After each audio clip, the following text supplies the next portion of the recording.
केसरी नंदन,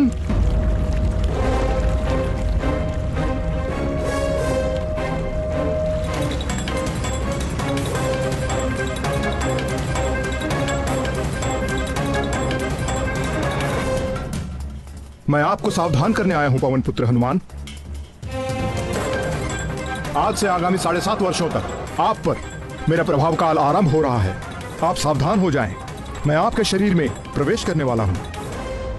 मैं आपको प्रणाम करता हूं सूर्यपुत्र शनीश्वर, किंतु आप मेरे भीतर प्रवेश नहीं कर सकेंगे।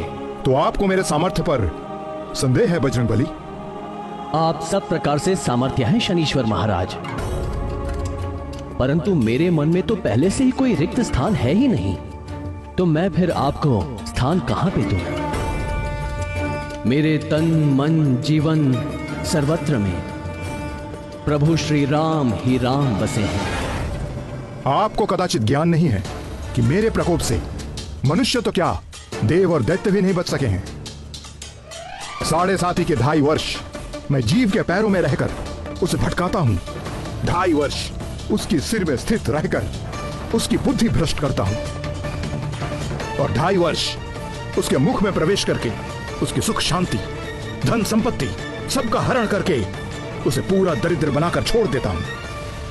महाराज, मैं तो केवल उसी ज्ञान को अपने पास रखता हूं जिससे मैं अपने प्रभु के प्रेम रस में सदा लीन रह सकूं। शेष सारे ज्ञान को मैं अपने किसी काम का नहीं समझता। ऐसा है तो मेरी 7.5 का थोड़ा और ज्ञान ले लीजिए। अवश्य शनिदेव, कृपा कीजिए। जब मेरी 7.5 चलती है तो प्राणी दुख, कष्ट और असुरक्षा से बुरी तरह से घिर जाता है। रोग और व्याधि उसे जकड़ लेते हैं। कभी सर पर छत गिर पड़ती है तो कभी उसके घर में आग लग जाती है। कलह का वातावरण हो जाता है। सब ओर असफलता और पराजय ही मुख फाड़कर खड़ी हो जाती है। कलंक और आरोप लगने लगते हैं। प्राणी अपनी सोच और बुद्धि पर नियंत्रण नहीं रख पाता। मेरे अधीन होकर वो क्रोध और आवेश में आकर अपनी ही हानि कर बैठता है।